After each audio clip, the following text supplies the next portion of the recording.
Одоо ер нь бол яг энэ өдрүүдэд яг юу болсон гэхээр холгой дээрмийн асуудлын нам дээр дийнтлээ. 24 оны сонгуулийн өмнө холгой дээрм гарсан. Үндэсний бодлогын орооны гишүүдийн батлсан нэр өглөө өгөхөд өөрчлөгдөд алга болсон байх жишээтэй тийм ээ. Яг тэр чин өнөөдөр 10 дахин нэмэгдэж үйл ажиллагаа болсон. Өнөөдөр ачсан нам биш, ховчаад компани болсон.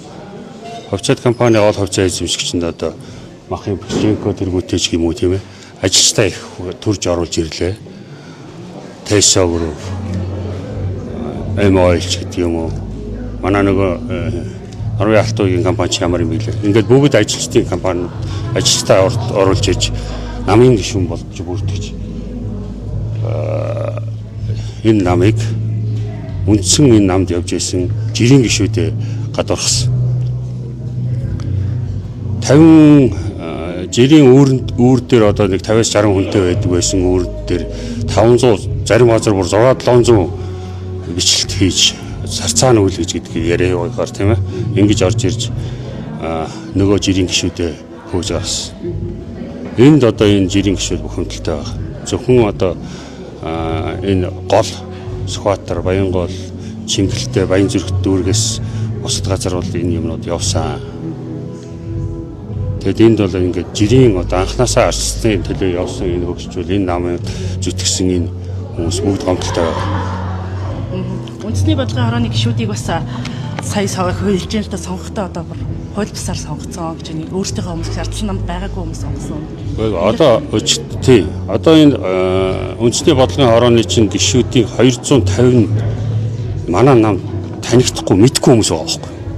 Одоо энэ төрийн ордонд тэр улсуудыг сонгож ийн гэдэг одоо жүжиг хийгээд хойд солонгос аятаа хорлууд хийгээд нь штэ. Шоуда тийм ээ. Үгүй. Энэ бол холгой дээрэн болсон. Улсын дээдчүүхтэр асуудал үүснэ. Бид нар гомдлоо гаргасан. Анхнаасаа ерөөсөө энэ дөрвөн журам улсын дээдчүүхтэр бүртгүүлсэн дөрвөөсөө эсрэг явсан. Ийм байгаа. Гэвч бас их хурал дээр жаргал сайхан гişүн хилээд зах шиг байлээ те. Женко Батбол гэх чинь Баян онгор дээр 3 сая төгрөг тараалаа гэд. Энэ мэтчлээ ерөнхий олон дүүрэг аймагуд дээр мөнгө тарааж луурдаж авсан юм байна гэж. Яг жаргал сайхан гişүн олон жил дагсан шүү дээ та нар мэдж байгаа. Тэр хүнийг аргаа барсан байлээ. Би сарыг нь харлаа, нүдийг нь харлаа. Тэр хүн аргаа бараад үннээ хэлж байна. Тэгээд цалсан дээр Женког дагсан хүмүүс эсгөө шоронд ордог, эсгөө шоронд ордог гэдэг үг байгаа шүү дээ. Тийм ямруугаа л явна. Ер нь бол энэ улсад энэ холгой дээрмийг ер нь ингэж гаарч хөгжүүлсэн хүн энэ 17 оноос хойш энэ хүн улс төрөд ерөнхийлөгч болсноос хойш бол энэ төр өнгөө болчих шүү дээ. Та нар өөрсдөө хэлж байгаа шүү дээ. Өнөөдөр энэ их хурлын гишүүн гэхэр хин тоож байгаа. Хинч тоохгүй шүү дээ. 106 хог гэдэг байгаа нь үнэн шүү дээ. 126 хог байгаа нь үнэн шүү дээ. Тийм шүү дээ. Өнөөдөр би юугээ бухимдаад уурлаад байгаа гэхээр зэтгүүрийн улсуудад жагсаал хийгээд байна.